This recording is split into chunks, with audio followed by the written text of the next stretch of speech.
Good morning, good afternoon, good evening, and welcome to the November monthly meeting of NGO CSW New York. We're really pleased that you took the time to be with us this morning.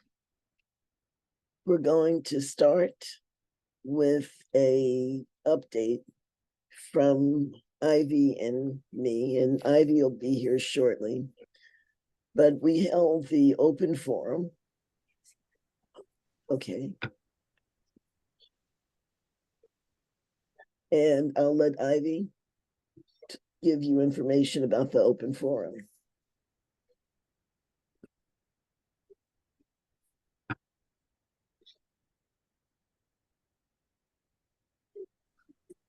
Good morning. Have we already started the agenda? Oh, okay. I didn't think I was that. Okay, Ivy, it's for you to give information now about the open forum.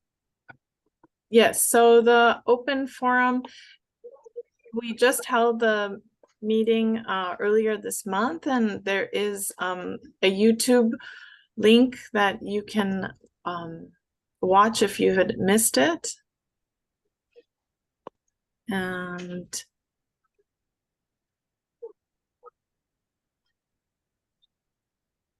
yes, and that should be coming up in the chat. And then also, as far as, and these are all forum updates, and next is the in-person and virtual parallel events. And the in-person artisan fair apps, they're both open. Parallel events, the deadline's coming pretty soon. It's on the 4th of December. And for artisans, that would be in the 19th of January. I know we had the artisans on virtually last time, but this is going to be only in person offered. And we will have exhibit booths that will be also available. That would be virtual and in person. Those applications will be opening soon, so just look out for that in your inbox.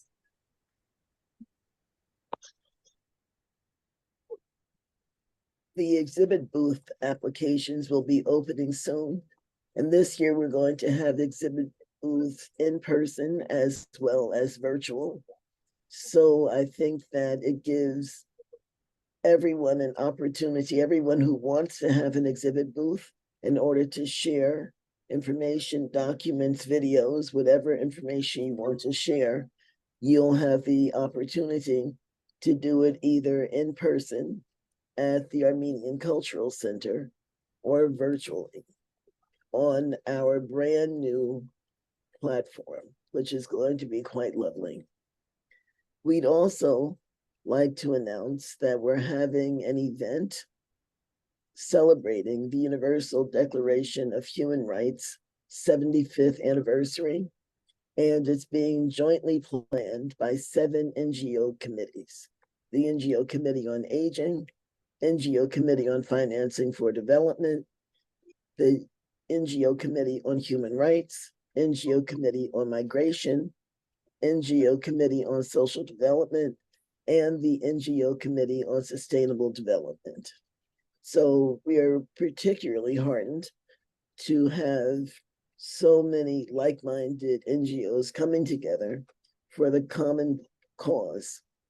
The date was originally going to be December 13th, but because of a high-level meeting on the Summit of the Future, we may change it, but we will know more by the end of the month.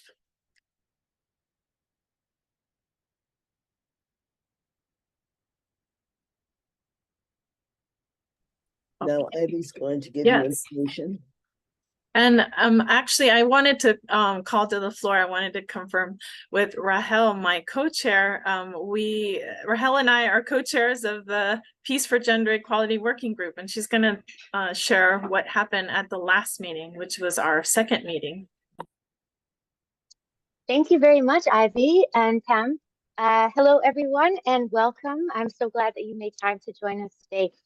It is my pleasure to provide you with an overview of the Peace for Gender Equality Working Group that Ivy and I co-chair. we just had our second meeting this past week. And for those of you who may not be familiar with the new working group yet, this working group came out of a workshop that was held this past July at Women Deliver, which the NGO CSW partnered with in developing and facilitating, together with my organization, the Women's Refugee Commission, and with UN Women and a few other NGOs, to look at the CSW process and how it can further reflect the priorities and the needs of women, peace, and security framework and humanitarian action. As all of us know, especially those of us who have been engaged in CSW formal processes for several years by now, the CSW and CDAO monitoring in general does not often account for the needs and the challenges that are faced by women and girls in all their diversity in areas that are affected by conflict and crises. The Women, Peace, and Security agenda, which unfolds primarily within the Security Council and among council members, is very often siloed from other processes that relate to gender equality and human rights across the UN. So the point of this working group is to pull together practitioners and experts who are engaged in different areas of research, programming, and practice across the humanitarian development and peace-building nexus, and develop very clear, very concise, and very urgent advocacy messages tailored toward the CSW. Right now, we're preparing for CSW 68, that advance integration of not only women, peace, and security, but peace building overall, and that seek to bring together these two agendas and these two frameworks. So in our last meeting, we discussed some of the advocacy priorities, and it came out that there were many connections made among the group. We have many researchers among us, which is always excellent. And there was a lot of rich discussion about how to amplify the voices of affected youth, specifically of LGBT youth and young women who are living in conflict and crisis affected countries, and who are doing a lot of work around peace building at the grassroots level, but are very disconnected from any kind of formal processes. So one thing that we're looking at is how we can use the CSW as a platform to amplify the youth voice. I also provided a recap of two conferences that I recently had the honor of participating in. And I'll just mention it briefly here, but happy to discuss further and take any questions. So we participated in the Shaping Feminist Foreign Policy Conference in The Hague at the very beginning of this month. This was a conference, this is the second global conference on feminist foreign policy. Rahel, I'm just interrupting because if maybe we'll get to that later.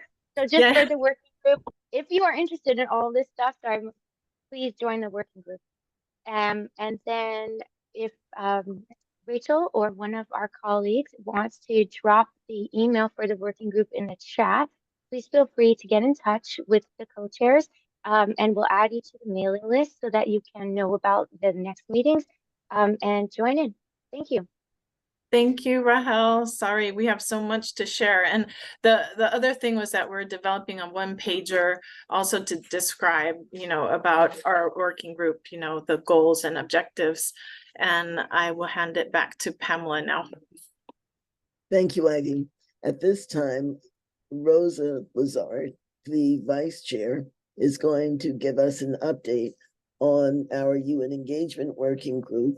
And she's going to follow that immediately with information on the advocacy and research group and the 6 recommendations that NGO CSW is going to present to the Bureau. And we hope all of you will present it to the members of member states in your region so that we can amplify our voice. Rosa? Thank you so much, Pamela, and thank you, Ivy. Good Good day to everyone, wherever you may be tuning in from. It's great to see so many active people here. I want to talk to you about the UN engagement working group. This is a NGO CSWNY working group that works throughout the year. It is not just defined to the CSW. And this UN engagement group has been meeting with members of the Bureau, the 5 members of the Bureau, the 45 Commission on the Status of Women members, and also with non-commissioned members led by female leaders in their delegations. And we've also written to all member states, inviting them to meet with us, with the co-chairs and myself or my co-chair, Jillian D'Souza Nazareth, of the co-chair of the UN engagement group, who is on leave right now, but kudos to Jillian for the work that she did in the lead up to this. So what we do at these basically mission meetings are, of course, introduce ourselves, who we are, what we do, what our NGO CSW forum highlights, what we're working on. And we also look at some of the advocacy priorities that we have throughout the year. That is around CSO representation and engagement, gender parity in the UN system, feminine leadership, achieving SDG 5, and in this case for the CSW, SDG 1 on poverty, SDG 17 on partnerships and related SDGs. And then we also inquire from them about their priorities. And as Pamela said, I'm going to ease into the priorities that we have as the advocacy and research group. And we present these as well to member states and present our advocacy issues. As you may recall, there was a survey back in September highlighting some of the priorities that the executive committee had developed for our work. And of these, we have 5 that have been selected. And I'm really happy to see that we have put them up on our website now. So I'm sure the link will go up in the chat. Our 5 main priority areas and recommendations, and the 6th, which is focused on youth, are social justice and poverty, education and poverty, gender bias in economic policy, the debt crisis and its impact on women, and women's poverty and climate change, and how climate change impacts that. And the 6th, as mentioned, is on the youth. We are also taking an intersectional approach where we want to ensure that priorities for us in the past around health, around migration, around digital literacy, water insecurity, food insecurity, and the issue of military industrial complex and its connection to poverty. And also in this case, looking at an anti-colonial feminist perspective of the current macroeconomic system. All of these issues are interlinked and will be highlighted and looked at within the 6 priority areas. And of course, we'll be looking closely at the intersections with marginalized and disenfranchised members of community, LGBTQ, indigenous, migrants across the board. We have a fabulous advocacy and research group, and I thank all the members. I can't list them all here, but we want to thank all the members who are involved in doing this. Our aim is to have these priority recommendations done for the end of the month with a clean posting of it early in December. These we will be issuing to the Bureau members, the CSW Commission members, all member states. You will be able to have these to work with your constituencies and coming to March with a set of recommendations, a uniform set that we can all advocate for. And it will be in combination with an advocacy training that we will have in January. I'm sure you'll hear more about it. But for now, please know that these are on the website, and we're excited to bring these to you. Thank you very much, Pamela. So now we will have some exciting news from our youth leaders and young professionals, Devin and Safira. They're gonna share. Everybody. Sorry, I'm just doing the Zoom stuff in the background too. Okay, so yeah, we have really exciting keys. Okay, sorry, just muted that other person. Yeah, so as you may or may not know, we had an application for our first ever cohort of Global Youth Fellows for Gender Equality. So this past week, we went through almost 500 applications, and they were all really, really great. And like we said a couple times, like, oh, I wish we could accept them all. They were so great. It was a really tough decision. So thank you to everyone who applied. And we have our 20 first ever Global Youth Fellows from all over the world, in, you know, diversity of age and location and like topics that they're working on. So I'm going to put in the chat the link to the information about our fellows. Yeah, and I actually saw that a couple of them are on this call, so congratulations, guys. So exciting. And definitely be on the lookout for some more announcements and information and stuff coming from the group. Yeah, so we're really excited. And yeah, thanks. That's it.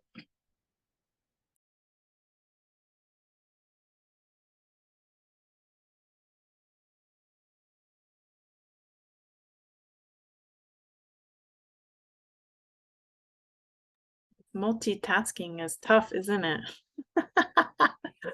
Like looking at chats, trying to mute and unmute and give like a clap. I wanted to clap, you know, and give hearts and things. I'm giving the wrong reaction. I'm like, okay, forget it. So I'm gonna jump in for the next announcement. Actually, UN Women updates. Johannes could not be here. It seems like there's some bug going around. A lot of people are getting sick. Please take care, especially for those who are coming up with some holidays here in the United States. Seems like the moment we start to relax, you know, we our body's immune system gets low. So UN Women update. So this is about the expert group meetings that were held. The reports are forthcoming, but there are background papers, expert papers, and observer papers that have been posted on the website. This is the UN Women's CSW 68 website. The link will be, yes, it's in the chat. And the CSW 68 regional consultation in Latin America and the Caribbean. The regional declaration for CSW 68 was adopted, and the ministers and high-level authorities of the national machineries for the advancement of women is now available, again on that link UN Women's website, which will be in the chat. Beijing Plus 30, it's actually happening 2025. So the guidance note for national level reviews led by governments has been posted on the CSW 68 website in all UN official languages. It was developed by UN Women and the regional commissions and encourages governments to lead a comprehensive national level review process that involves all stakeholders. The guidance note also includes a suggested timeline for comprehensive national level reviews. The guidance note may be useful as you reach out to your governments to collaborate on Beijing Plus 30, which would be taking place, all next year. Part 1C of the guidance note specifically refers to, and this is a quote, an all of society approach should therefore complement the all of government approach for comprehensive national level reviews. Key in such efforts are in particular, and it lists civil society organizations, including women's organizations, women human rights defenders, national human rights institutions where they exist, organizations representing women and girls subject to multiple and intersecting forms of discrimination, other representative organizations such as trade unions, women's self-help organizations, youth groups, faith-based organizations, and professional organizations, as well as the private sector, including employers' organizations. And that was a quote that he included. And that's it for actually our business portion of the meeting, a little earlier than 30 minutes. Thank you, Ivy. I'm very excited today to be able to host the program Empowering Women in a Digital World, Navigating the Technological Frontier. I think we all understand that technology is a tool that can provide great benefits, but it can also provide challenges, and it can in some ways be an affront to human rights. We all understand that women and children, the most vulnerable, always suffer the most when there is an affront to human rights. Today's program is going to look at some of the intersections of technology and gender, and I think that you will be as impressed as I am with our panelists. For the first part of the meeting, we're going to have Maria Begona Legasbester, who is the Director, General Equality Division of the Office of the Director General of UNESCO.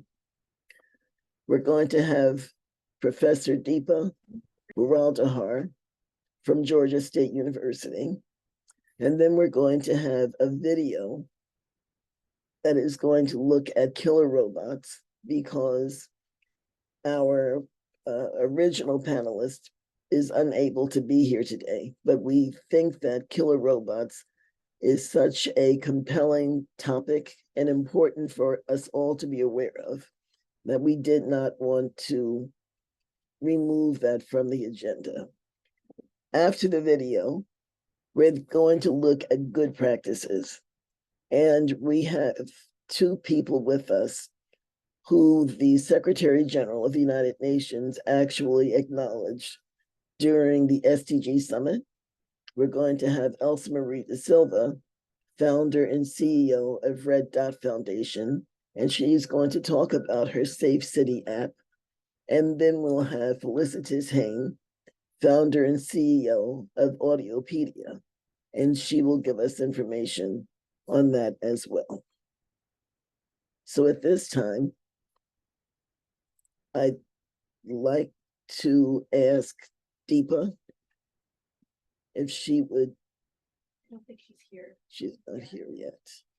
Okay, let's start with killer robots. Our two speakers, because we are a little early, our speakers aren't here, so we'll start with killer robots. And killer robots are autonomous weapon systems, and they're able to select and engage targets without human control. There are doubts that fully autonomous weapons would be capable of meeting international humanitarian law standards, including rules of distinction, proportionality, and military necessity, while they would threaten the fundamental right to life and principles of human dignity. It was hard for me to believe that such things really exist. But gender norms and patriarchal power structures affect the way we view, use, and engage with weapons, war, and violence. Autonomous weapons could be used to commit acts of gender-based violence and increase inequality as a result of algorithmic bias or targeted profiling. Some people say that you shouldn't fear autonomous weapons, that women shouldn't fear because they can't rape, but they don't realize that rape is a tactic. It's a weapon of war. And these autonomous weapons can be used the same way to target women in order to intimidate the men and in order to render the targets in order to remove all control. We also know that when we look at marginalized communities where it's been proven that inherent biases are programmed into AI, we can predict the outcomes for that population, particularly women and children, the most vulnerable. And if any of you have seen the film Coded Bias, it speaks specifically to the biases that are inherent in artificial intelligence. In the chat, you're going to find a link to a document prepared by Women's International League for Peace and Freedom, WILF, that will provide a more extensive look into the campaign to stop killer robots. And at this time, we're going to share a video.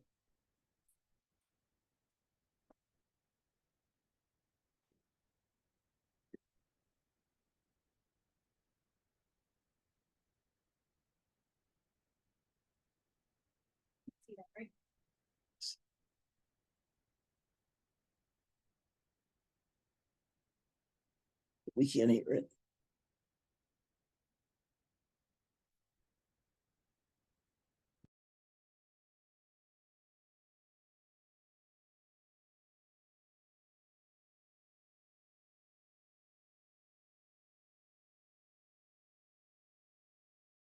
This small vessel, dodging bullets as it skips over choppy waters off the coast of Crimea, is on a mission to attack Russia's Black Sea flagship, the Admiral Makarov. As it nears the frigate, we see a flash, and the live feed is cut. This was effectively a commando raid, but not as you know it. There were no elite special forces. This raid was conducted using a swarm of drones, 9 by air and 7 at sea, attacking Russian ships anchored at the port of Sevastopol. The drone we see in the video was made using a standard commercial jet ski. We know this because a similar model was pictured washed up further down the Crimean coast. This cheaply made seaborne drone, taking on Russia's most modern Black Sea Fleet frigate, is an example of a wider shift going on in the way that wars are fought. This is how advanced mobile robotics is changing the dynamics of modern warfare.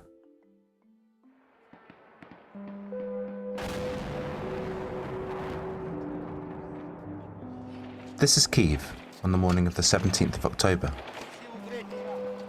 Overhead, drones swoop through the sky. First, a buzzing sound can be heard, followed by a large explosion. This is just one of an estimated 28 attacks launched at Ukraine's capital that day. Russia has been deploying Iranian-made Shahed 136 drones, or kamikaze drones, to target Ukrainian troop positions and vehicles, but also to terrorize civilians and disable essential infrastructure. The Shahed 136 is not particularly sophisticated technology, as its nickname Moped suggests. It runs on a lawnmower-type engine, which gives it its characteristically loud buzzing sound. Each drone is fitted with an 80-plus pound warhead, which is more than enough to inflict considerable damage. And for military hardware, they're pretty cheap, only around $20,000 apiece. In contrast, Russia's Kalibr cruise missiles, used widely by Moscow in the war, cost roughly $1 million each. Ukraine has shot down hundreds of these drones so far. But the secret to Russia's success in using these machines is that they have a long range and can be launched from the back of a truck in large numbers. This can successfully overwhelm air defences, since only one or two need to get through to destroy their target.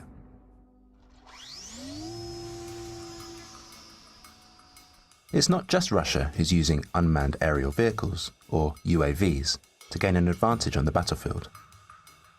Ukraine regularly relies on drones for reconnaissance, surveillance and attack. The Ukrainians used Turkish-made Bayraktar TB2s to attack occupying Russian forces on Snake Island, and utilised modified quadcopters to drop grenades on unsuspecting Russian infantry and other targets. The Israeli-made IAI Harop gave Azerbaijan an edge in the Second Nagorno-Karabakh War in 2020. And in 2021, the Ethiopian National Army managed to overturn a dramatic rout by Tigrayan forces because of the influence of armed drones. Turkey, the United Arab Emirates, Israel and Iran have emerged at the forefront of UAV production and are providing many nations with an alternative route to acquiring this technology, without having to rely on the US or Europe, who have grown reluctant to continue their exports. Meanwhile, Taiwan has recently unveiled its own kamikaze drones amid ongoing tensions with China, and has announced a $1.6 billion investment in domestic armed drone production.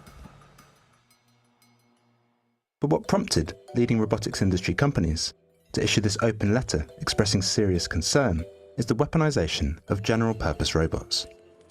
This drone was filmed transporting a robot dog, also known as a quadrupedal, with a machine gun mounted to its back in China. And another modified quadrupedal can be seen here, firing a machine gun at a shooting range in Russia. Even though these modified devices aren't yet a common feature of the battlefield, similar military models are being developed, like this one, on show at the Association of the US Army's 2021 annual conference. Despite a growing call to introduce greater controls over the production, distribution and use of these types of devices, many armed forces have already invested in a variety of drones, unmanned weapons and other AI-powered machines that will increasingly find their way onto the world's battlefields.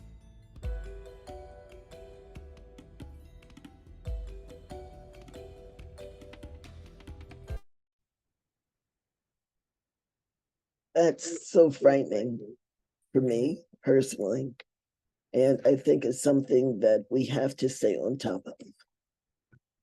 At this time, I'm going to welcome our first speaker from Georgia State University, Deepa Haraldahar. Welcome. We're so glad to see you here today. Hello, can you hear me? Yes. Great. So I do have the ability to share my screen. Yes. So it says disabled. Let me see if I can share. It says I can share at this point. It should be okay now. I just changed it. Okay, yes, I can.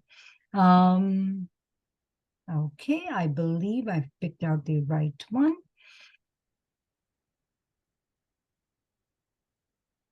Hi, my name is Deepa Muralidhar, and thank you so much for this opportunity to speak to you.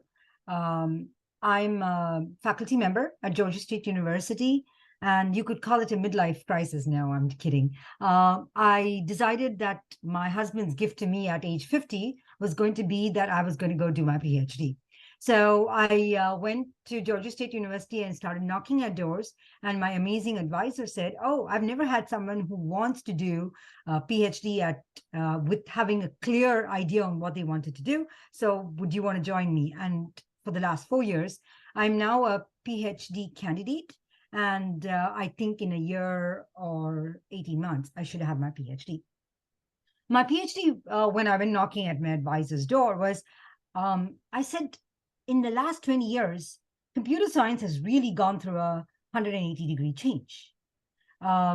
from being just a laboratory piece of, we just were trying to experiment. Now our systems that we design are having serious impact on society. And so particularly AI systems. And I want to discuss about understanding what's causing biases in AI systems and what can we do about them? Can we mitigate them? Can we get rid of them? What's the cost behind this? And so seriously, from December of 2019 till today, this has been pretty much almost a 60-hour commitment every week, trying to just figure out what's going on in this field. So first, I just want to bring this picture, right? They are, why have AI systems discuss biases? Because obviously AI systems are doing a lot of good for us. It's because we need to be fair, right? All of us are very familiar when we have this uncomfortable pit in our, in our stomach, when we feel that somehow we have not been treated right. So some of the two tools that I've put out here, facial recognition systems, resume checkers, I'll talk more. These are known, have been proven, and have been asked to pull out of production because they have underrepresented people of color. So here are a couple of images. I'm sure you will recognize these faces quite clearly. This is a facial recognition system, not my work. Joy Baulamwini, who was an MIT PhD student, when she found that a facial recognition system was biased towards women to people of color. And so here we see consistently with all these three well-known personalities, the various software systems from various companies identified them to be of male. How fair is this? And look at the confidence level. The confidence level is 76%, 79%, right? So there is something really wrong out here. I do have to give credit to Dr. Baulamwini that she did this as part of her experiments, and she found that her face was not getting recognized, right? And she came up with this movie called The Coded Bias that I strongly recommended you see, where she does an amazing job of talking about how these facial recognition systems that are based on machine learning software, and I'll talk about them in a minute, does not recognize people of color. Now, this is on color, and you may ask, Deepa, what about, biases about women? Well, bias is bias. Not being fair is not being fair. Why is it happening is what we have to examine. Is there a possibility of getting rid of it? Or is there a way to mitigate it, reduce it? Or is there a way to at least warn our people about it? And where are we in the history? Where are we in this process, right? So this is a recommender system. So we saw facial recognition. We saw, this is like in resume searches, right? Look at this. In tech companies, look at the global headcount, the number of male versus number of female, right? There. And so what happens is when a resume checker examines the software, it's going based on this data and says, well, if it's a female, don't reject it. Reject the paper, reject. So if you see she, reject it. There is a really well-known study that said, if you had an auto-completion system, right? A programmer is a male, to a female is a housewife. That's what they recommend should be. When I did searches for who can change a wheel, right? It produces male pictures. So where does this AI bias come from? Sasha Lucioni, she's a very well-known research scientist. She's also a climate change activist from Hugging Face. It doesn't come from thin air. It comes from patterns. These are deeply rooted biases that are there in our society that have found expression through blogs, articles that are there on the internet. These have become sources for AI systems to get trained on. And then they use logic based on the data that it sees and perpetuates the bias. And what is generative AI, which is right now the hot topic, right? it exacerbates it. It takes it and magnifies those biases that is there. So bottom line, AI systems are taking a problem that we have and has magnified it 10 times, 100 times over, right? I don't have a number. So I wanted to bring your attention to some critical areas where today AI system is being used. In control agents, right? Like flight control systems, right? Weight landing, right? Or think COVID rescue, providing paramedic services. Where should a particular ambulance be sent? Critical area, emergency, right? Law and justice, right? And I'll give you illustrations in a second. Applications, mortgages. Should this person get a loan, right? Should this person be sentenced? Should they be given bail? What should happen, right? These are really critical area. These are serious, high impact areas where we really have to be careful about the first word that I used, fairness, right? And there's another word that I'll bring to you in a second. So over the weekend, I don't know if any of you followed, but this was my soapbox, right? I absolutely didn't have to watch a movie over the weekend to relax because I watched the drama that was happening by the tech bros back in Silicon Valley, right? The person who designed the ChatGPT, the company, ran this company, and he's done a lot of tours. He's really been working very long hours.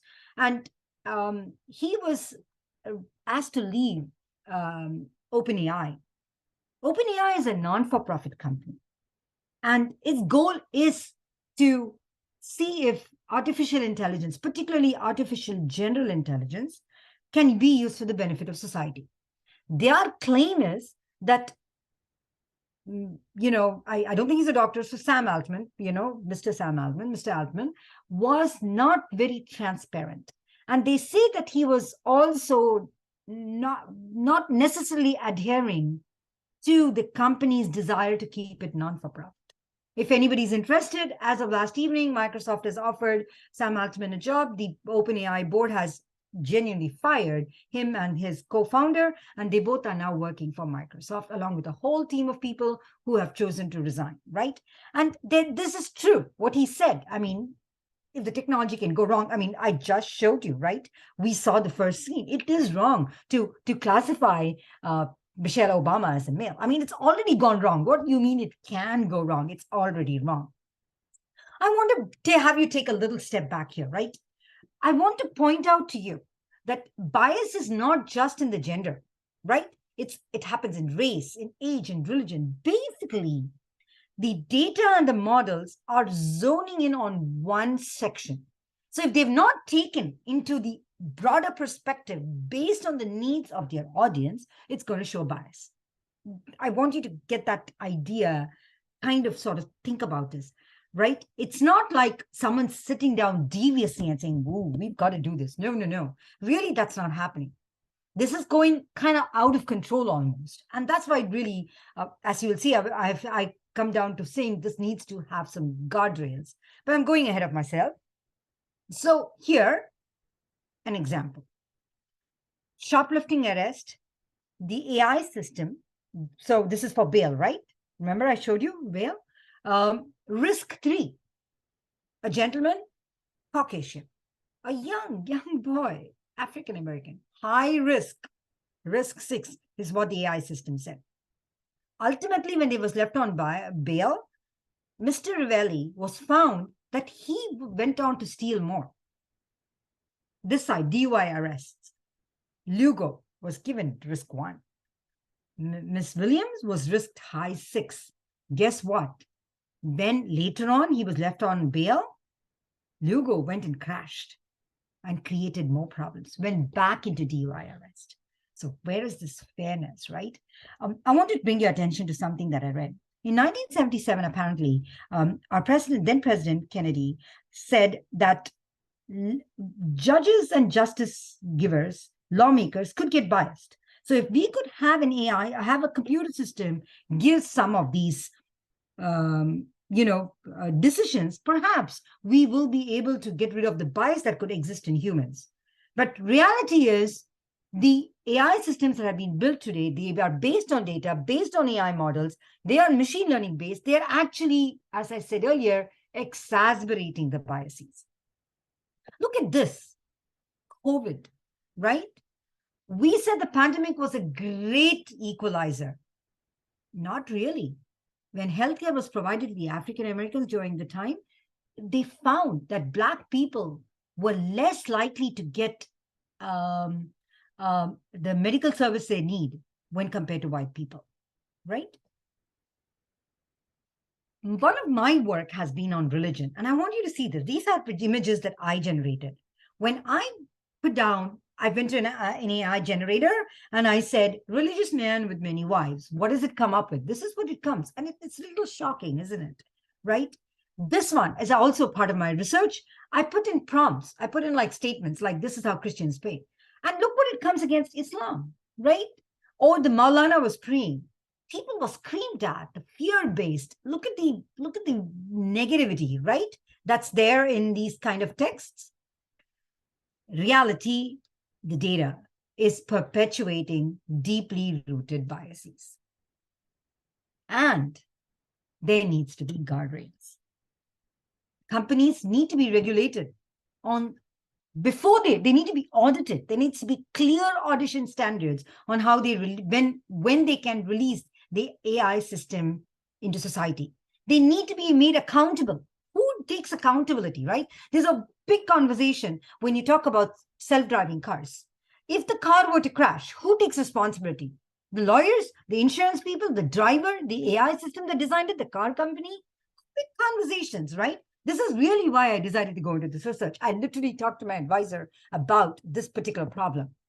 So I'm here to tell you that in August, October 17th, something like that, too much happening in the world right now, right? Had signed an executive order, AI executive order is what they call, on a safe, secure, and trustworthy development and use of artificial intelligence. They've come up with this, and there's lots of conversation, but there's going to be more work that has to happen, but at least it's the first step towards the government telling the companies, hey, watch out. You really need to be cognizant of what you're doing. You need to be accountable. You need to take care of it. So to me, right, transparency, that's my word. Authenticity is the key. Find tools that you can educate the users, inform them of the bias. Be transparent with the intention of being authentic. Nobody's telling you to tell everything. I'm a parent. I'm a professor. I go to the doctor. The doctor doesn't tell me everything that's going on with me. I'll panic, right? But be authentic, be honest, be sincere. That's what the AI system needs to be, right? I want to show you this, right? If you think of this Venn diagram, the AI system is comprised of all these three: the algorithm, the logic, the magic sauce, the data, right? The one that we talked about from Wikipedia, etc., and the front end, the one that we see. Like, so when we see ChatGPT and we type in that something, that's our interface.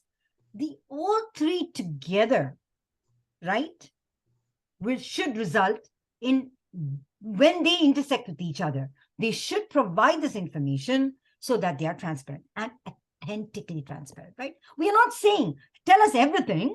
Nobody's asking for that. We understand privacy issues. We understand copyright issues. We understand trade secrets. We understand the cautiousness that needs to be before you convey. We understand that people can manipulate the system, you know, dot patterns, gaming the system. We get all those objections. However, aim to serve. So what should the transparent system be so that we can reduce this bias? Tell me what is at stake. That's what a user would ask the AI agent. Tell me how you are coming up with the decision that this person should go to jail. This person should get a medical service. This person's resume should be taken. This is a male. Why? What if I did it differently? Why not? Right? These are the questions that I am asking in my research work, to asking AI systems to tell us. So this is my work. Please follow me on LinkedIn. I'm going to stop sharing so that you can ask me questions. I hope I met your needs. Deepa, thank you so much for that inspirational, informative presentation. I think that our audience got a very, very sound overview of the biases that can be inherent in AI. And that's just the beginning. So thank you so much for being with us. And at this time, I'd like to welcome the director of the gender unit at UNESCO, Maria Bigona Lagavaster. Thank you so much for being here.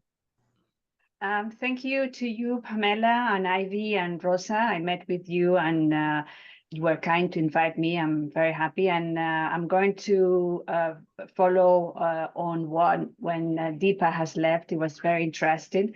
In UNESCO, as you know, the mandate of UNESCO is science, culture, communication, and technology, education, of course, oceans, climate change, etc. And of course, one of the challenges that we are dealing with in the good and in the not so good sense that Deepa has said is about how we are doing on gender equality and technology and artificial intelligence and generative AI. And we have done a lot of research with very different people. And one of the questions that we work a lot is why, this is why that Deepa was explaining, is one of the reasons, and she said it, is we only have 22% of women in working on AI systems. So the first thing we have a problem is bridging the digital divide. That a lot of the, because of the social norms and gender stereotypes, girls and young women at the age of when they have to decide if they have the possibility, but even if they have the possibility, there are a lot less girls and young women that want to exceed the studies on science and STEM. So we have a problem there on who is doing all of that, who is developing all of that. We have only 5% of the software developers are women. We have 30% on engineering. So name it, I can give you a lot of figures saying that, yes, we are not there. And in addition to that, if we cross-cut with intersectionality, race, and many other things, of course, the online is not reflecting the world. And of course, as they are not reflecting the world, the algorithms that do not reflect the world. And all the stereotypes and gender and harmful social norms and many things we are trying to combat in the offline are again back into the online. So the first thing is how we get there and how we, the investments, the money, the funds, all the work and all the teams are diverse, are inclusive, and we have the representation of the world. That's for UNESCO, the first part we are working on education, on science, on technology, to make sure that very soon, very quick, very speedy, we have bridged this gap. The second part is, okay, we are where we are, so what is happening? And we are researching a lot on what is happening in the real world related to online. We have some things that, and we don't want to be seen as against the technology. Technology can be used positively or negatively.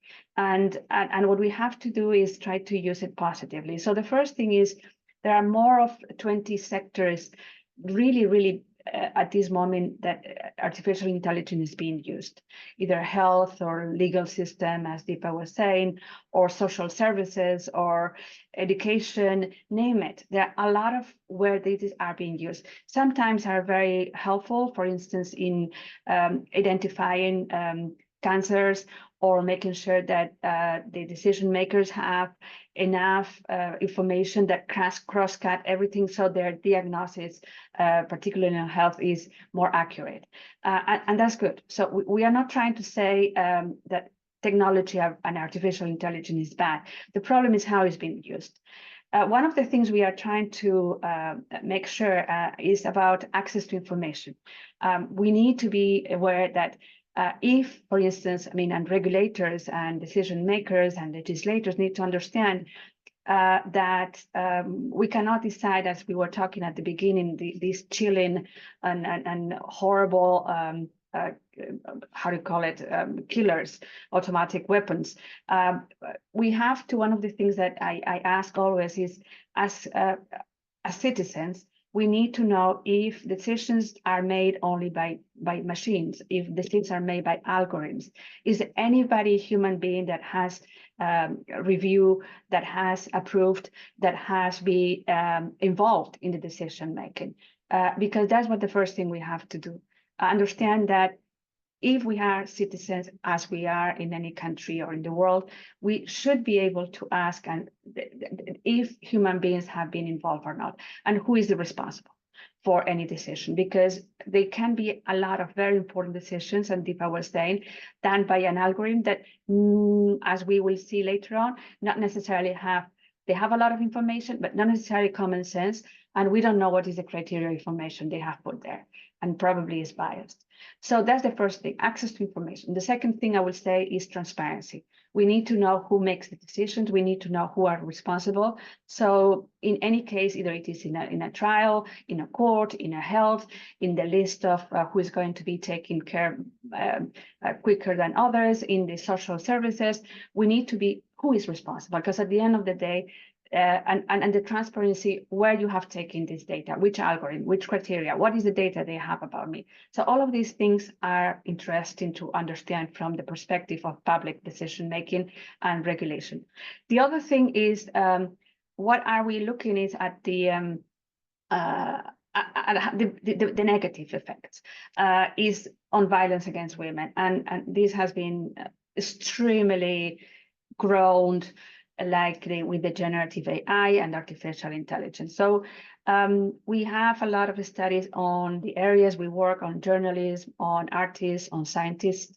And for instance, we know in the last publication of UNESCO in relation to women journalists, that 74% of women journalists in the world, 125 countries surveyed, 24% suffered online violence. This online violence, we know that from that online violence, around more than 20% received in consequences offline violence, physical violence, sexual violence, etc. More than 20%, I think, I don't remember exactly the figures, but I can give you.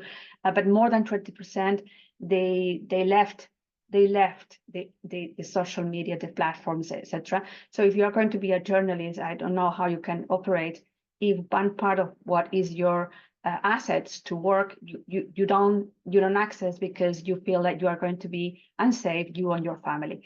And 30% of women journalists self-censored themselves in order to prevent harm against them and their families.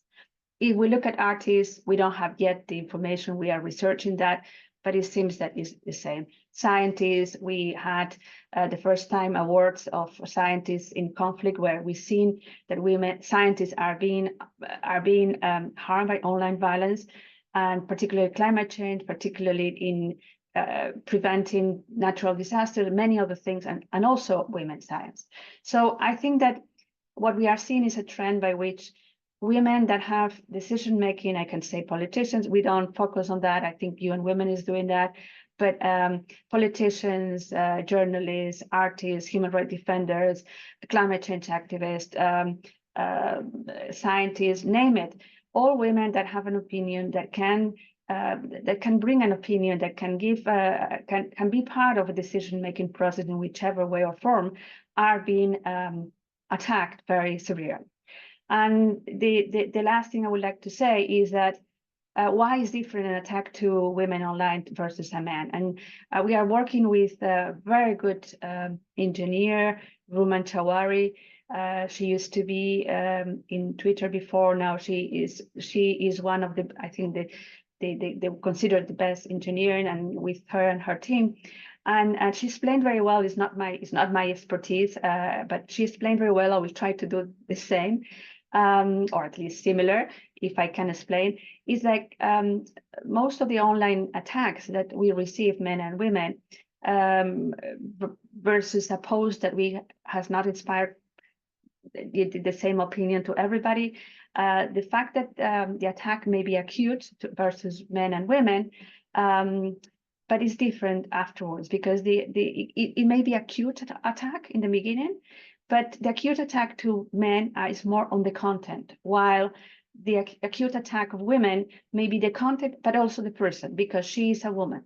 So we have all this set of things that we have probably experienced, unfortunately, on sexualizing the person, on vulgarizing the language to address her, or to even worse, the rapes and all these things that we know very clearly. So in fact, what happens is that this acute attack becomes later on, because it has been in the person, this attack does not go down at the same level that it goes for men. So the next time you will be attacked because you have sex in that part of the world, or some people do not like it, is not going to be here, it's going to be already here. So this harm becomes chronic. So at the end of the day, is like in the pain in the real life. This is a pain that becomes acute and chronic. And that is something that social platforms, that the digital platforms, they know very well. They have studied. It's not something that is unknown by them. And the only thing that they prevent is the acute attacks. They do not prevent how chronified attacks. And they transfer the responsibility of protecting to victims, to survivors, to women, in fact. So this is something that we need to really unpackage and really make awareness of that. And the generative AI now is even worse, because of course, at this moment, the different forms that can compose the online violence is huge, because we are not talking only about impersonating or doxing or sexting, but we are talking about synthetic histories, we are talking about hallucinations. All of these are technical names that, I have read it and I tried to learn, but there are at least, 20, 30, and even more ways of doing it, because they are composing words, images, and voices. So for the public opinion, is extremely difficult to understand if it is fake or if it is not. We have been educated with a sort of filter in our education by which we may not very clear, say in our internal discussions ourselves in our brain what could be fake or no, and we have certain filters for the reading, but we don't have any filter for images or voices. So this is something that is extremely dangerous. So that's what I call composite, synthetic composite. And this is very easy to do. Just to give you, in some countries, we are seeing how young men, 14, 13, 15, 12 years old, are using all these generative AI, very easy to do, with fake images of their colleagues, their young women in the same class, or even their sisters, because they feel it's very nice to publicize fake with voice naked young women. So this is a huge, to give you an example, a huge problem that we are trying to eradicate. Going back to what UNESCO is doing, we are doing a lot of research, making exercises on pragmatical models so people understand. And what we are trying to raise awareness that we cannot say technology is neutral. It is not. It is not good, it's not bad. It's just something that is being used for several people for doing malicious things. And there are other good things. But what we cannot do is, as public opinion and citizens, is say, oh, it's very difficult, I'm not going to deal with that. We have to do pragmatical exercises so people understand.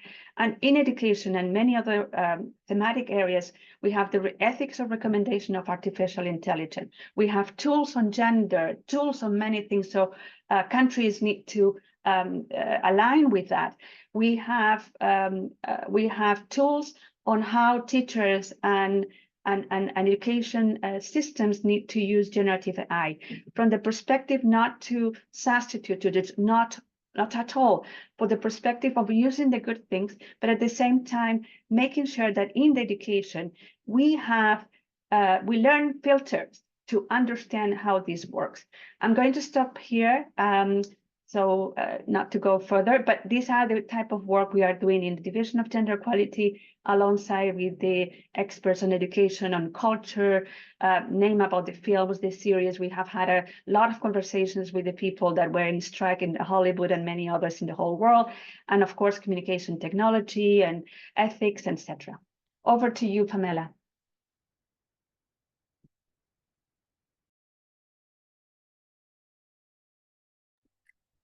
Thank you so much for that inspirational, totally informative presentation. When we met a few months ago, I was so inspired by your talk that I invited you to be here, because I knew that our audience would find hope in the knowledge that UNESCO is so on top and so forward thinking in how you're going to address these issues, these important issues that are facing women and mankind and womankind.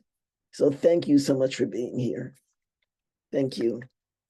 And Deepa, thank you as well. This was a wonderful first part of our program. And now we're going to move on to good practices, because I think we've heard so much. We've had such a wonderful overview, and some of it has been disarming, but now we're going to see what people on the ground are doing to use technology to affect change, positive change in the lives of women. And we'll first hear from Elsa Marie da Silva, CEO and founder of Red Dot Foundation and of the Safe City app. Thanks, Pamela and Ivy, for having me. I'm really pleased to be here. I'm going to share my screen. So as mentioned, I am the founder of Red Dot Foundation and Red Dot Foundation Global. They're nonprofits in India and the US. And our mission is to end violence against women and girls through education and advocacy using crowdsourced data for citizen action. So I started on this journey about 11 years ago after we had a horrific gang rape of a young woman on a bus in Delhi, where she lost her life. And at the time, I was working in the private sector in aviation, where I was planning the route network and optimizing it. So I was using a lot of data to make decisions. And one thing that I realized when this incident happened in India was that all the women around me started sharing their own stories. I was also triggered to remember my own experiences of being harassed on the streets, in public transport, and even at the workplace. But none of us spoke about it. And if you look at it, about 80% really don't speak, even though it's a global pandemic impacting 1 in 3 women on an average. And this leads to a data gap. We also heard earlier about how harmful norms create a culture in society where women are constantly at the receiving end of discrimination and abuse. And so it's no wonder then when you look at statistics, and I've put up for India, and also the United States, but you can check the VNRs of your country to see how does your country fare on SDG 5, and you'll find that we are lacking in leadership. We are, very poor in the participation in the economy, and so on and so forth. So why am I putting this up? Because gender-based violence doesn't occur in a vacuum.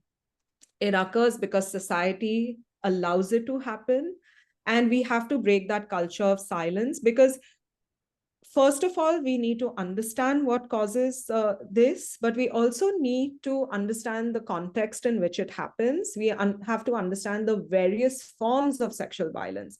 We also saw the first video where we now live in a highly digital world, and there are new ways that are emerging where women's rights are under threat.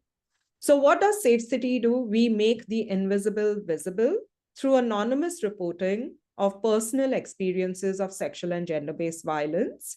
We capture these stories. So if you look at the map, you'll see bubbles. This is of New York, but I encourage you to look at our map and see if there are any reports in your country, in your city. For India, we have one of the largest collections. All the stories are collected as location-based trends. So you have these red bubbles with a number in it. That's the number of stories, but you can zoom in right up to the street level and find out what's going on. And we encourage that people first report, understand what's happening in their neighborhood, and then work together to find a solution. And that's our theory of change, where we are constantly using the data to engage communities and institutions to take action.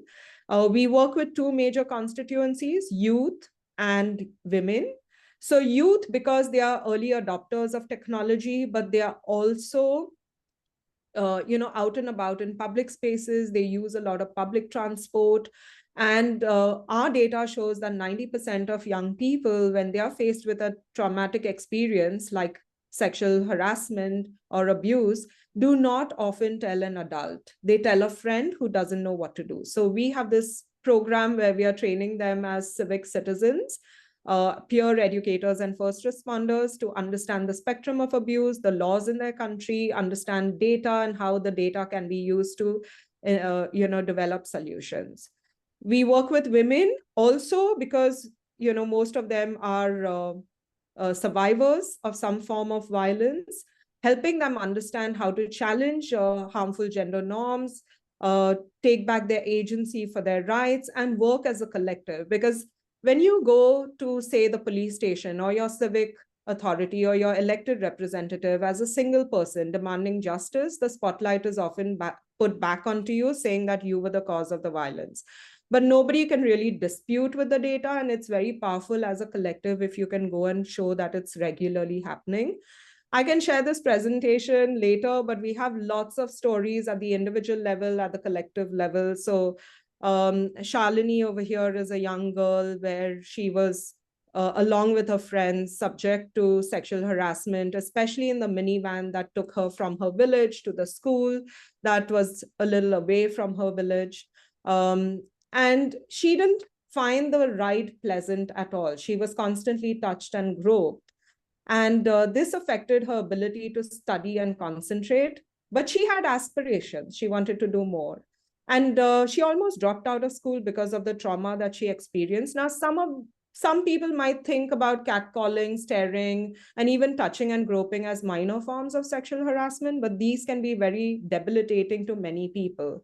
And under the guise of safety, many parents often stop girls from going to school or venturing further from home, curtailing their freedoms, their access to opportunities, etc.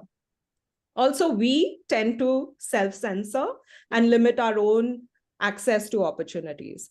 So when she joined our program, she realized this was not her own experience. This was also the experience of her friends. Together, they decided to make a collective representation to their parents, demand for their own minivan. And today, that's what they have to go to school comfortably. This is another young boy. And for us, working with young men is very, very important. He was part of a gang that actually used to perpetrate violence in a toilet complex in Delhi, where they had put a couch outside a public toilet block. This toilet block was probably the only place where the women in that locality could go for, for their needs.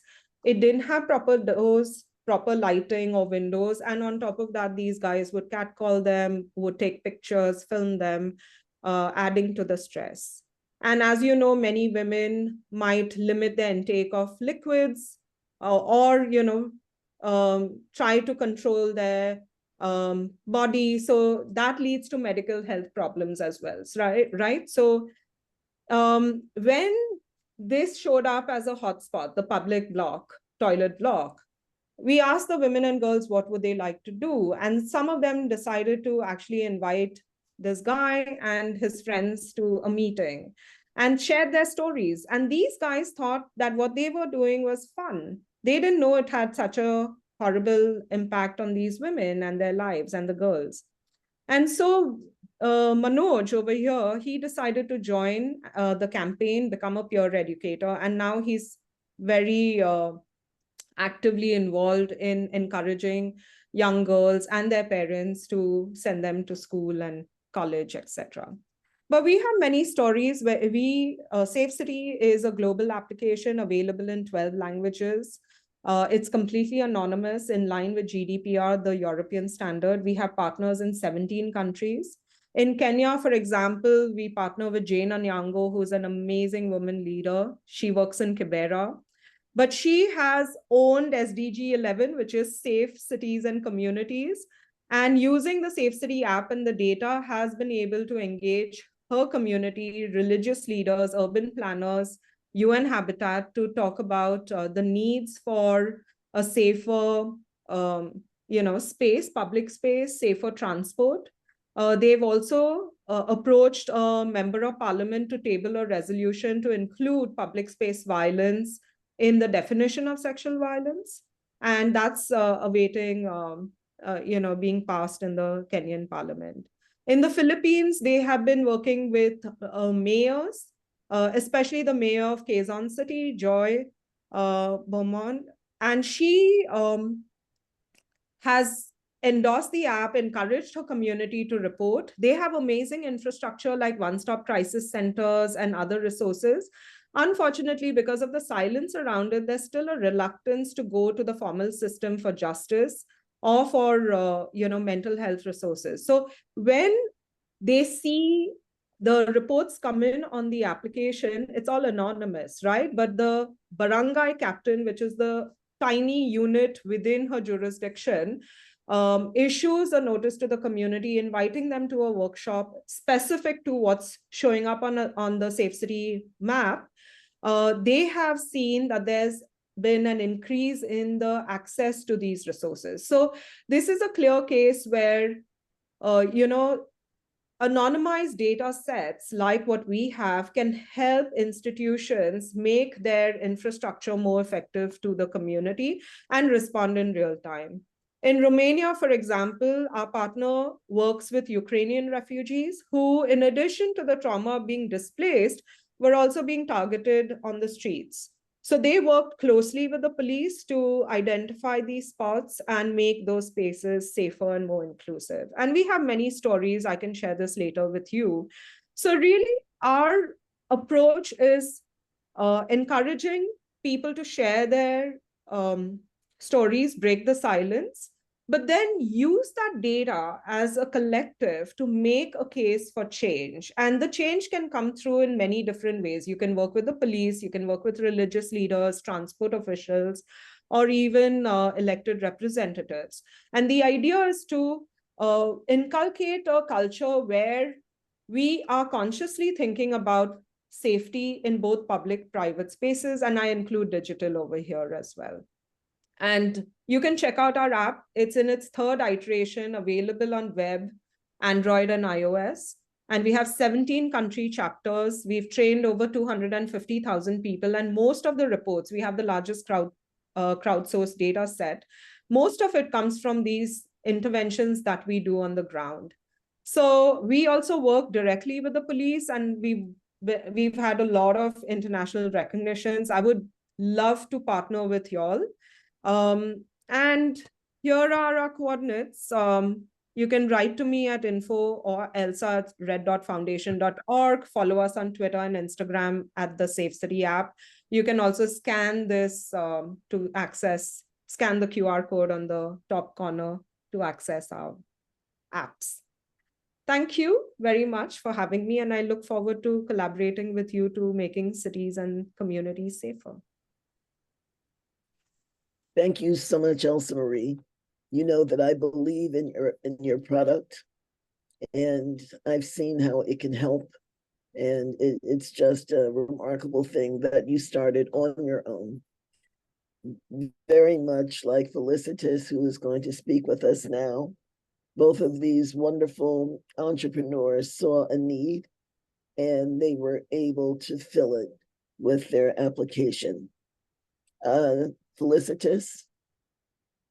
Yes, thank you so much, Pamela. So I'm gonna share my screen too. Hope this will work. Okay, so here we go. So you can see this, right?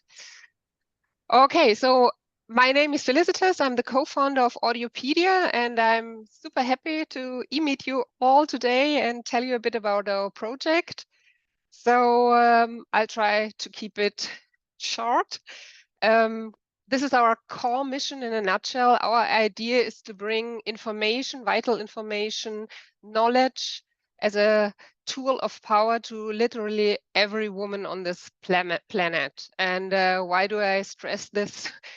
Every woman so much. I think I don't have to explain it to you because you are all very much into these topics. So you all know that access to knowledge and information is a real challenge, especially for women in many countries on our globe. You know all about these problems of female illiteracy still today. 2 out of 3 people on this planet who cannot read or write at all are female, and these numbers haven't changed over decades, despite all our efforts to help in development aid and so forth. So, and there are still a larger number of women who are functional illiterates, which means they can maybe read or write a short text or their own name, but they are not able to read a book or a leaflet or something like that. And then there are all those women who don't speak another language than their mother tongue. So they are excluded from all the information that is only available in languages like English or French or Spanish. So all in all, we can say that almost 500 million women worldwide are completely illiterate, and even more are functionally illiterate or can only speak one language. So you know all about these problems. So I'll directly jump to the solution we came up with. Well, in our world, what can we do to leapfrog this problem and quickly without waiting another decade to have women go to school to try to bridge the gender gap in education? Well, all these women maybe cannot read a leaflet or a book or something like that, and they certainly cannot use something like Google or Wikipedia like you do. But what they can do, they can listen. So we decided to create a platform that is very similar to Wikipedia. Matter of factly, it even is based on the same technology. And you use it, so you know how it works. But our platform is working with audio, not with text. I mean, the text does exist, but the focus of the platform is audio. So all the contents on the platform are available in audio. And our platform contains knowledge that is tailored to the needs of rural women in the global South in their mother tongues. And it's free and open, like Wikipedia is too. And it's accessible virtually everywhere.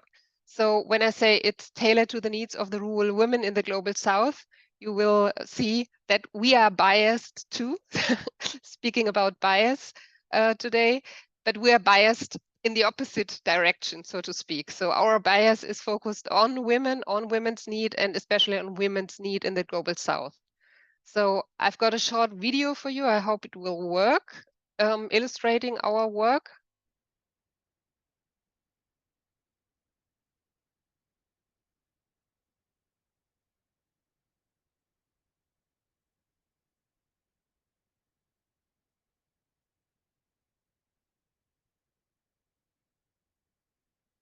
There's no sound. Felicitas, Oh, you I'm might want to sorry. restart and click those Okay. 2 buttons.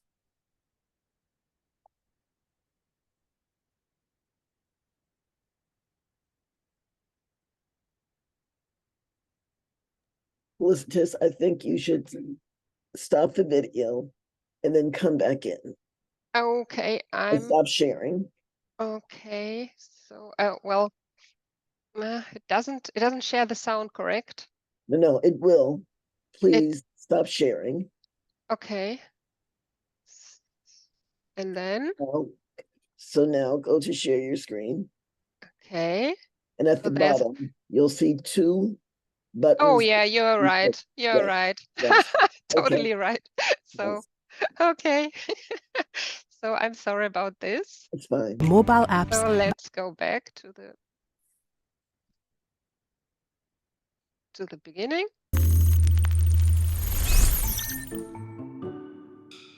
Illiteracy is a big problem and one that increases gender inequality. 500 million women worldwide cannot read or write. As a result, they often don't have access to vital information. This doesn't only prevent the empowerment of women of all ages, it's also a health threat. Audiopedia seeks to change this with an open source tool that uses localized digital audio content and technologies for health education. The project aims to build awareness about health topics like COVID-19, leprosy, and general hygiene. We provide access in local languages via mobile apps by handing out solar-powered audio players and installing free Wi-Fi hotspots. Worldwide, every 4 seconds, a woman uses Audiopedia to help her lead a life in health and dignity. Okay, sorry for the hiccup. I always forget that. So this video was produced in the context of our project in Nigeria. So that's why the stress is on the health topics, but we don't only inform about health topics. We focus a lot of health, of course, because it's an important topic, but we also inform about family planning, family conflict, gender-based violence, women's rights, agricultural stuff, economic empowerment. You have a really wide number of topics that we're informing about. So, and like mentioned in the video, we do have technical solutions for every setting. So we want to make sure that we really cover the last mile. When you hear NGOs talking about bringing information to the last mile, you often end up with a person going anywhere on a motorcycle with a megaphone and informing people. But that's not a way of bringing information there, but that's possible to scale. So we have a solution for literally every setting. When there are regions where there's nothing, not even electricity, we work with solar power devices like loudspeakers or solar players. And we also have solutions for regions where there is electricity, but no or limited access to internet. And of course, where there is full access to internet, everyone can directly access or distribute our contents. You can, for example, you can do it by WhatsApp. It's no problem at all. You can use it out of the box if you want to. And we've been doing this since 2016 now. So we had a lot of projects in the field already in over 15 countries. So these are only some of them. And over the last 7 years, we've reached over 20 million women with our contents. We contain more than 8,000 audio files in over 80 languages. By the way, many of them have been translated by and recorded by volunteers, mostly female volunteers. About 95% of our volunteers are female. Probably comes as no surprise to you. All our contents, all our technology are open source and free for non-profit use. And in September of this year, the UN chose us as one of the 2 digital game changer solutions for SDG 5, gender equality. But the thing is that we need you all as partners to make this happen, because we do not have any offices except for our headquarters here in Germany, which is, by the way, staffed by only 2 people, me and my husband. And everything else is done in the over the collaboration with the CBOs, NGOs on the ground in the countries we work, because we are not the experts of the contents and the beneficiaries in their countries, but they are. So if you think Audiopedia knowledge might make a difference in your work and you would like to use it for your beneficiaries, I'd be happy for you to get in touch with us, and we'll find a way to make it happen. So I hope this gave you a little insight into our work. So thanks a lot for your time, and yeah, hoping to hear from you.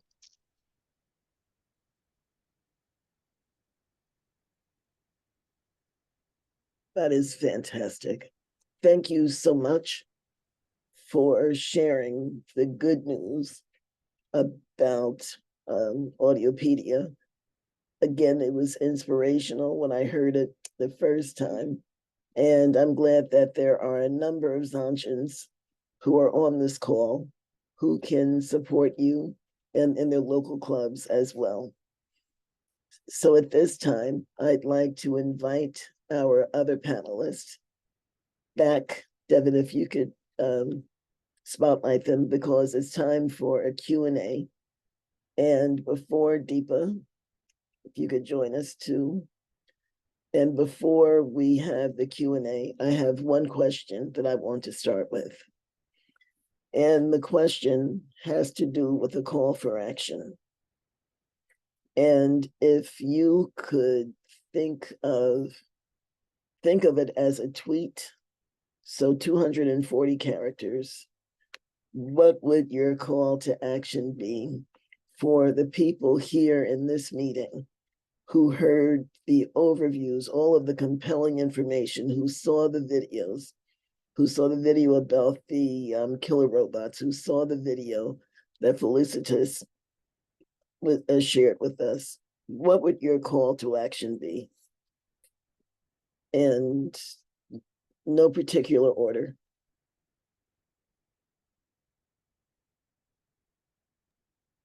I would say that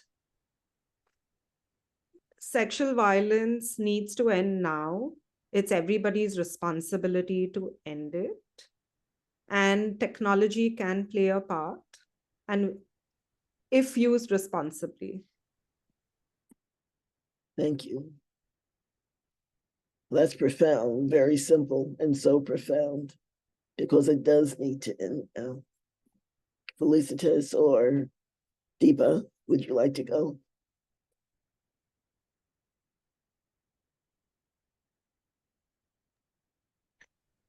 So if you want me, I can go. Well, our core mission is really to we stand by the claim that access to knowledge is a human right. It must be a human right. So it must be possible to give access to knowledge to any human being on this planet, and it's not possible that we keep knowledge only in written form, because so many languages on this planet don't even have a writing system. So we need to free knowledge from literacy to bring it to every woman on this planet. Thank you. That's profound, because knowledge is everything. Knowledge is key. And human rights is the core of everything that we do. So thank you. And Deepa? I would go with responsibility is everyone's, not just a technologist or a social scientist or a woman or an underrepresented minority, but everyone who uses or builds an AI system or even sees it in action needs to act and take responsibility for it. Thank you. Again, 3 profound statements, so meaningful. Thank you. So now it's time for a question, and I think Shayla Real Mystery has her hand up. That was the first hand I saw. Shayla, please unmute yourself. Thank you, Pamela. Thank you, speakers. Excellent presentations, very insightful. I'm Shaila Rao Mistry, CEO, founder of Aerospace and Medical Device Entity and of STEM Institute. And there's always one question. I speak a lot in these areas of technology, AI, and the bias that has ingrained into every aspect of our lives. My question is this: how do we raise awareness about what is happening, not just at the community level, not just at the professional level, but also at the high decision-making levels? Because unless we move to action at an exponential level, we are going to have those incremental advancement. And I compare what's happening now to denying women, girls books way back 200 years ago, when we thought reading books would cause little girls brain damage. We thought that and didn't give them books. So we're now at that same threshold. So I would love to hear all your comments.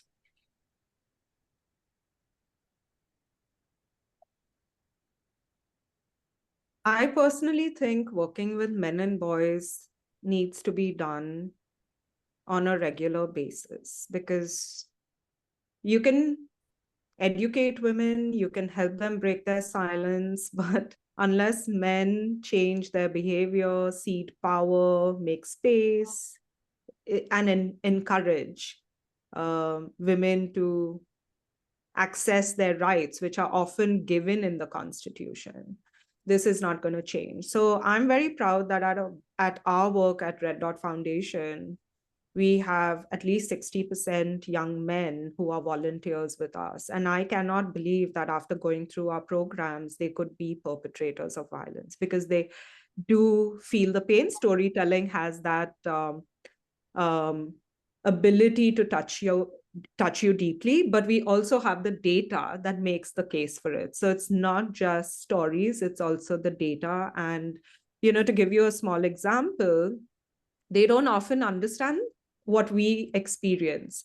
When you look at the data set, what time do you think in a 24-hour cycle is the peak when people in India, for example, experience sexual violence? Between 12 noon and 2 p.m. And initially, my data analyst, a young man, said, Elsa, this data set is all wrong.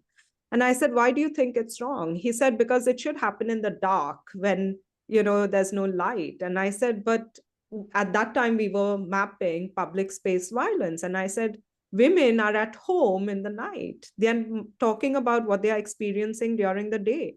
He was shocked. And many people are shocked. So if people who are planning our cities, deploying transport, or any kind of infrastructure are only planning for violence in the night because they don't understand it, then obviously we have a gap in understanding, right? So that's why it's important. Thank you. Are there any other responses? Yeah, I think the example that Elsa Marie gave of the young man who didn't understand that standing at the toilet. I'm sorry. We are asking for responses from the panelists. Oh, okay. Yeah.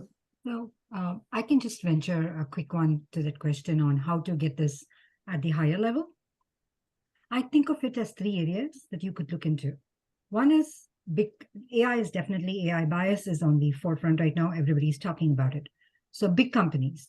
Every company has now some department that is devoted to this. They call it AI ethics, they call it AI fairness. They just call it AI, right? But they'll have somebody there and they're almost obligated to respond to someone like you, right? So I would go to like Facebook, Google has DeepMind, Amazon, Microsoft, big right now.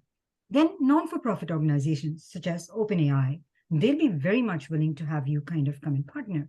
So everyone, Paul Allen Institute, Oxford, every university has an AI ethics institute now. Partnering with them, they will you can partner with them, they can partner with you. Both of you now have a platform.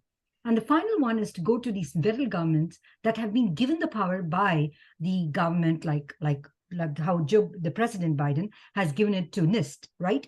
So they want people like in these non-for-profit organizations to be part of their committees as they overview the documents for risk management on AI, how to how to implement this executive order. So reaching out to these government-based agencies and seeing if you can be part of the committee so that now you have a platform.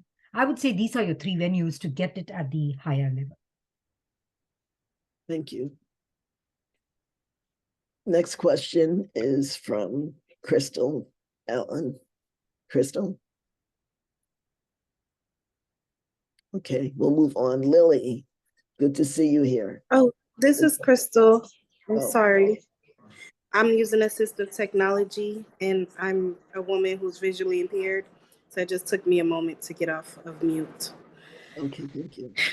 I just wanted to say thank you to all of the panelists and the information that was shared today. I am out of New Jersey and I am an advocate for women's rights, especially those who are visually impaired, blind and deafblind.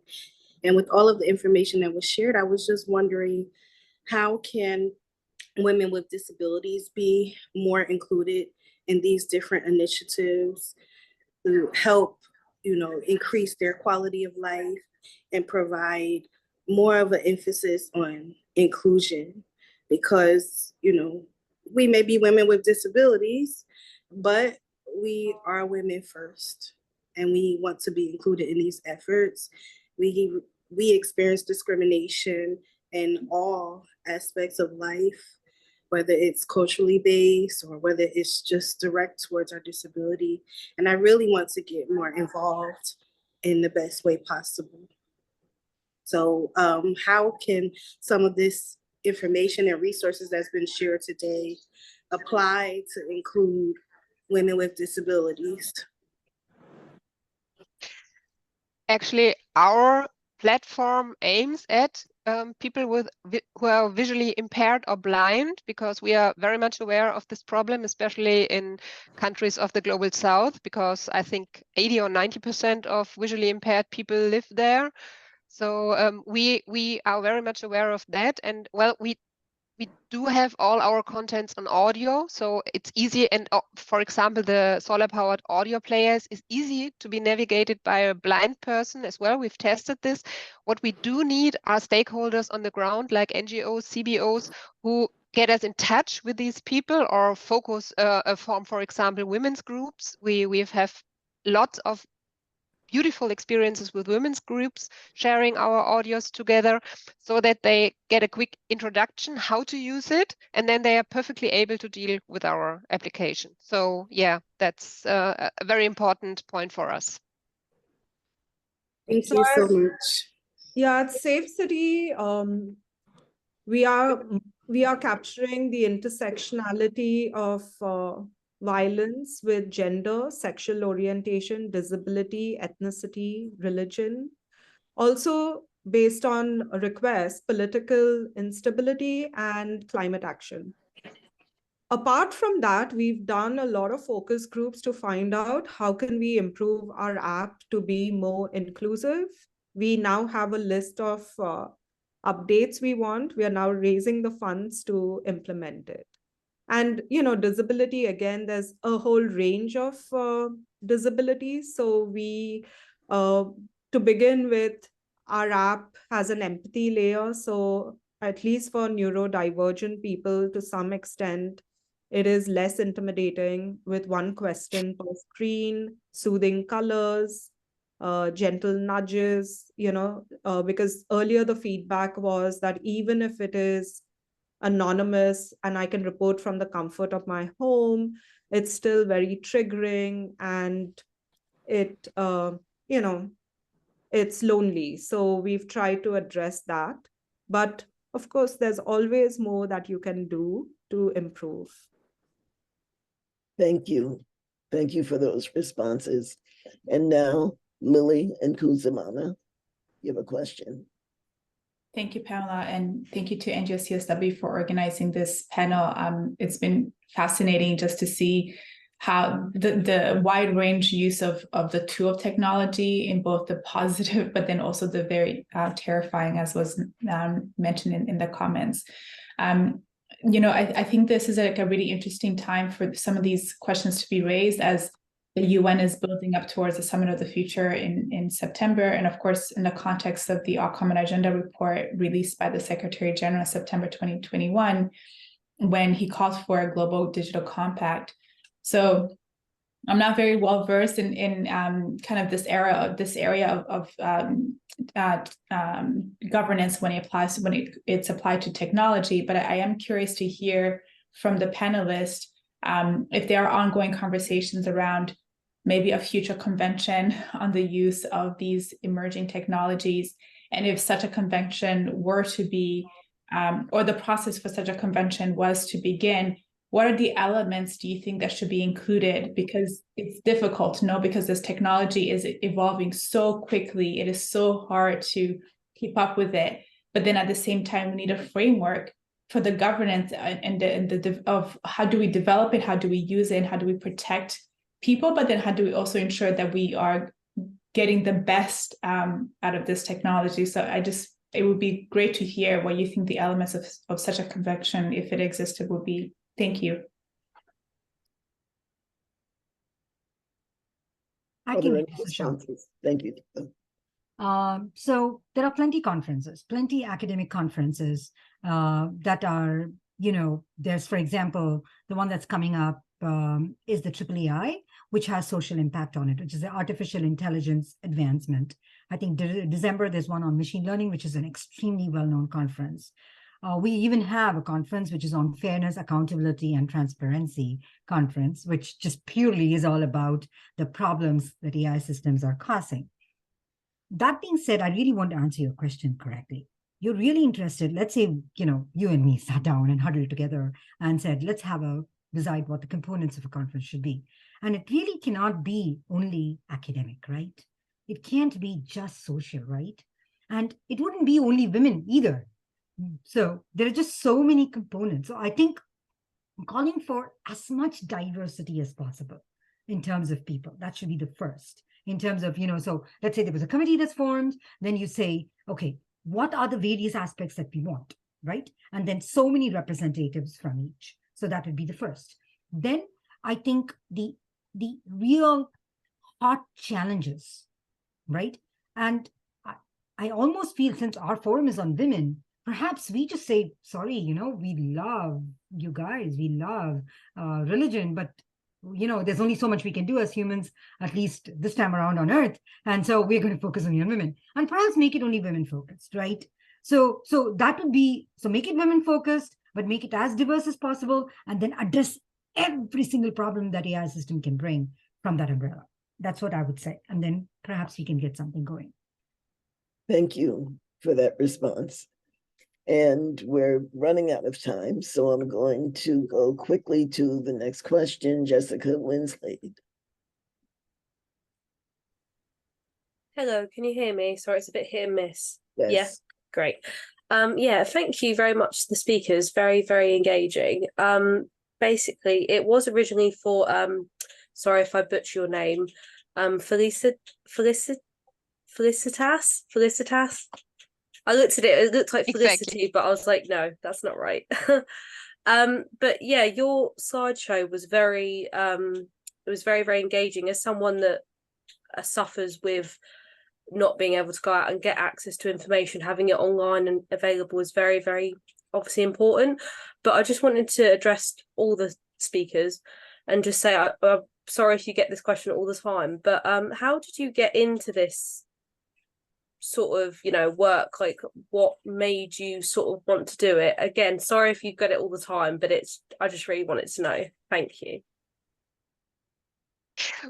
For me, it's well, I've been my husband and I, we lived on the Canary Islands for several years, and we got in touch with women in Morocco, and well, it's a totally different world over there. And we had at the same time a friend working at a hospital in Sri Lanka, and we saw a documentary about kids dying in Africa because their mothers don't have very simple information, like if you have a diarrhea child, you don't turn away the water from them, because if you ask a woman in Africa who has never entered a school, what do you do when your child has diarrhea? The first thing she tells you might be, well, I take away the water because there's coming so much liquid out of this child. If I pour more liquid in, I'm going to make it worse. And if you think about it in a way as if you yourself had never read a book or known about your biology, it's logic. In a very horrible sense, it's logic. And we realized at this moment that there must be, this is the 21st century, there must be a way to bring this knowledge to women, even if they cannot read or write. So yeah, we started like this. Like we didn't want to do it as such a big project. It was meant to be a small project just for us personally, but it exploded, so to speak. So we ended up doing it full time, my husband and I. Thank you. Marie or Deepa, would you want to give a short response? Okay. I'm a survivor of sexual harassment, and when we had this horrific incident in Delhi where a young woman was gang raped multiple times and then left to die on the streets, it triggered this emotional response where I wanted to do something. It also coincided at a time in my life where I was looking for my purpose and wanting to pay it forward. That's all of it culminated into launching Safe City and then subsequently actually switching careers and focusing on it. I will put a link to the video if you want to know more. And Deepa, Thank do you you. want to respond? I grew up thinking that service is the best rent you can pay for your time on earth. And much is expected out of whom much is given. I was born in a very good family. And as a young girl, I was exposed to computer science. And I just could not go through life without trying to find a way to give back. It would be too selfish for me. So that's pretty much what has guided me throughout, quite honestly, every action I've taken. That's my answer. Thank you. Thank you three for the responses. We're going to Gail James. Hello, everyone. I wanted to, my question is the convergence and intersection of the global and local approaches. You know, we see how difficult that is to have global treaties that cannot be implemented at the local level. And since I work in that domain, implementing CEDAW, women's rights at the local level, I'm interested in how you see the intersection of multiple approaches. I congratulate you for your entrepreneurial, individual energy and momentum at this level, because without it, we wouldn't know what you have experienced and how women can benefit. My question is, how do you see this evolving? I think Deepa has approached this a little bit, and we can keep it very brief, but these multiple approaches seem to be the essence of what you're saying. Local efforts out of your own inspiration, following it through with public support and some governmental and other global initiatives to support at the highest level. But how do you see your initiative working going forward? Because this is a fast-moving domain. So, well, you know, I can start. We've created the Safe City application. We've invested in the platform because over the last 10 years, I've noticed that a lot of nonprofits start their apps, but then they're not able to maintain it. There's a technical aspect to it, right? Every time there is an update on the App Store, if you don't have the expertise or the bandwidth or the money to keep it alive, it will die. And so we've invested in it, and we are so lucky because I was looking for a partner in tech, a woman-led company, and I found her. And it's been 4 years. It's an amazing experience because she doesn't treat me like a vendor client. She treats me as a partner, and we are on this journey together. And we've created this platform for all nonprofits to use. It's free, unless you want some changes on it, which of course you will get it at a minimal cost. You don't have to recreate an application. And we maintain, we make sure that it works all the time. So that's why I think partnerships are a great way to take this forward. You don't have to reinvent the wheel. It's a tried and tested platform. Of course, you know, it can always be improved upon. But again, we don't want to do it ourselves. We want it to be a collective decision on how we want to move forward. And whatever changes we make on the platform will benefit not one organization in one part of the world, but everyone. Thank you. Thank you, Elsa Marie. I think we have time for one last question, and I think that Franco.